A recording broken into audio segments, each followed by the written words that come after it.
I am Xin Ci. I have been waiting for this opportunity to ask Victor some questions, whom I think is more capable to answer them than anyone else in our community. It is my pleasure to interview Victor remotely given the pandemic restrictions placed on everyone for face-to-face meeting. I would like to start with a few big questions on our community and invite Victor to take these questions in whatever direction he chooses. Together with your grassroots leaders, you have served the community for many years here.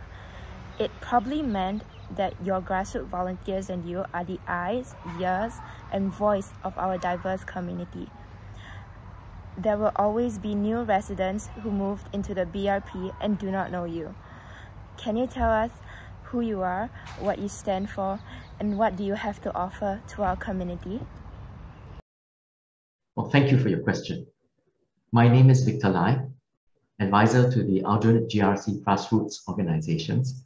I've been a volunteer since 1999, but I actually volunteered as early as 1988 for about a year before stopping because I had to go overseas to work. It's important that I, for myself, stand up for the community, first by looking out for our neighbours. It's important to make sure that the grassroots volunteer that is at the tip of the spear, that is the most important person in our organization, not me. So it must be about you, the grassroots volunteer, who you are, what you stand for. Having served in the community for so many years, where you have probably encountered many different community and people issues, can you share with us how do you think the grassroots can remain relevant and useful to the people but not being made use of? One of the biggest challenges for our grassroots organization is the why we serve. And given how fast Singapore has developed in such a short time, our challenge is actually the problem of success. How do we teach? How do we share? How do we show our younger generation that this people's organization, grassroots, is critical to the fundamental future of Singapore? All you have to do is study the history of the People's Association and to understand how, ground up, we had to bring leadership onto the ground up. I challenge you today, in this new societal setting where Singapore is a first world nation, to take care of Singapore's future by bringing in the young, for them to walk alongside, to learn and to grow, and then to lead. In this COVID-19 pandemic, how do the grassroots support the residents in the past 2 years, and what are your plans over the long-term horizon in helping our residents to transit safely from pandemic to endemic, as well as to prepare for the next pandemic? In the last 2 years, our grassroots have done a lot for our residents during this pandemic. The key ingredient is the trust that we have forged with our neighbours, with our community members, and the bridges we have built between the government and the people. Going forward, our plans will be to continue focusing on that fundamental requirement of trust. If you look at many other countries, because of the lack of trust between their governments and their people, it's been difficult to manage the pandemic. And even as they transition to endemic, there is a lack of trust. In Singapore, our role as grassroots volunteers and leaders must be to help the government strengthen the trust between people and government. In the past 1 year, there were news of people hurling racially divisive comments on minorities. Unfortunately, I think these isolated incidents were turbocharged by social media to inflate the size of the problem. How do you and your grassroots leaders deal with anxieties over racial divisions in the community, and what are your plans to build a more inclusive and cohesive society, given that social media can amplify an incident to make it appear like a norm? As members of the grassroots organizations, we have a fundamental duty to bridge people and government. But there is also a need to build bridges between different peoples in Singapore society. Racism is not going to go away, but we are fortunate, more fortunate than most other countries, because we truly believe in upholding a multiracial society. We need to continue being inclusive by having open engagement and sharing of common spaces. This is a fundamental role for our volunteers in the grassroots organizations going forward. Our youths today live in a successful Singapore, offering them comfortable lifestyle, and they have never experienced the struggles of our forefathers in shaping today's modern and safe Singapore. Given this backdrop, can you share with us what are the most important qualities that our youth should have in order to keep Singapore and our community cohesive and strong? Our youth needs good leadership, good mentors, good teachers to show them where we have come from. But we can't tell them where to go. They must make that decision, and we shall be, as mentors, as guardians, as teachers, to do our best to equip them. And at some point, they have to lead us. So I'm very confident that despite what we may hear about our youth being born into a much more comfortable Singapore, I believe they have learned, they will learn, and they will make those mistakes that we have made. Hopefully not as many, but I'm confident they will lead us well. What are the key issues that residents are anxious about in our community, and what are the government's biggest challenge in helping the residents meet these anxieties? A big concern for many Singaporeans will be cost of living, jobs, and their livelihoods. The cost of living in a high standard of living, first world Singapore, will remain high.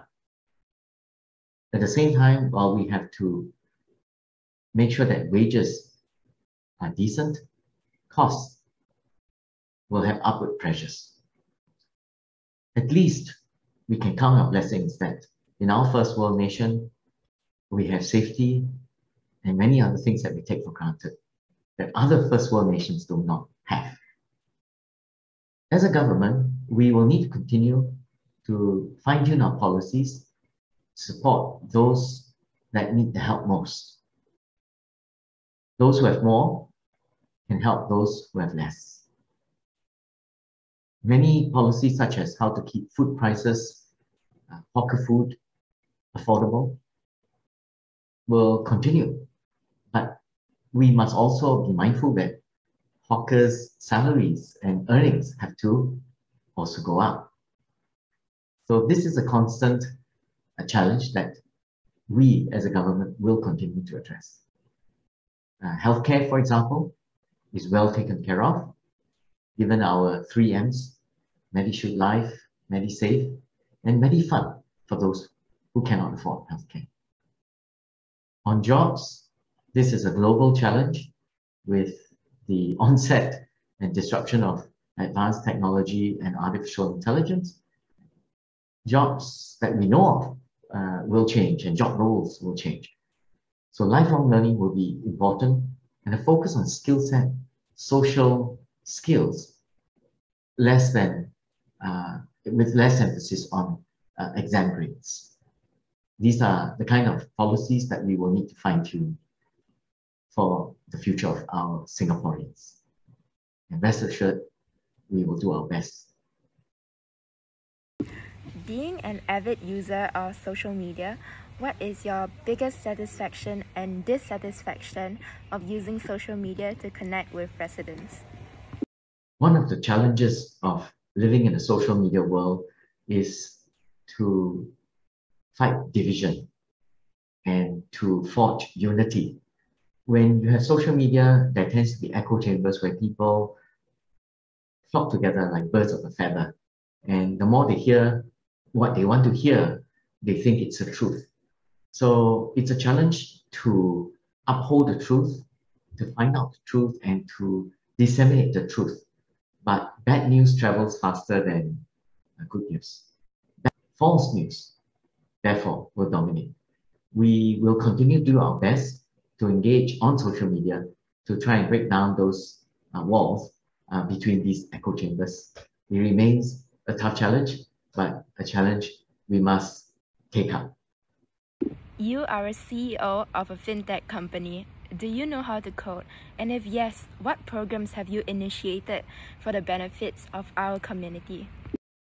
When I was sent overseas many years ago by the government to study economics, I actually secretly took on computer science classes. But yes, 30 years ago, I actually tried coding and learned Pascal. Recently, I also learned Python, which is a very useful language for machine learning. I would encourage you to take up coding because today, thank goodness, you can learn anything, almost anything, including coding online. Age is not a barrier.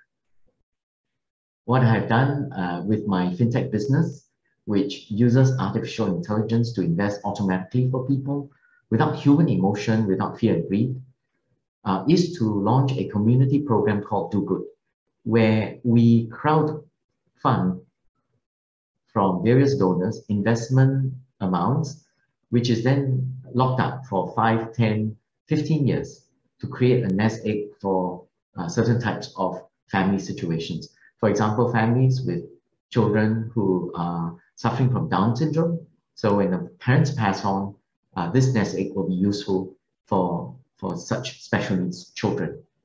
Currently, we are helping some families through this Do Good program that I've created. I know that you have been serving the community tirelessly, often late into the evenings to help residents. What is your vision for our community at Bedok Reservoir Punggol, and why is this vision compelling? My vision for the community at Bedok Reservoir Punggol is to build a caring community where we look after the last, the lost, and the least. Can you summarize your work in the community with one sentence?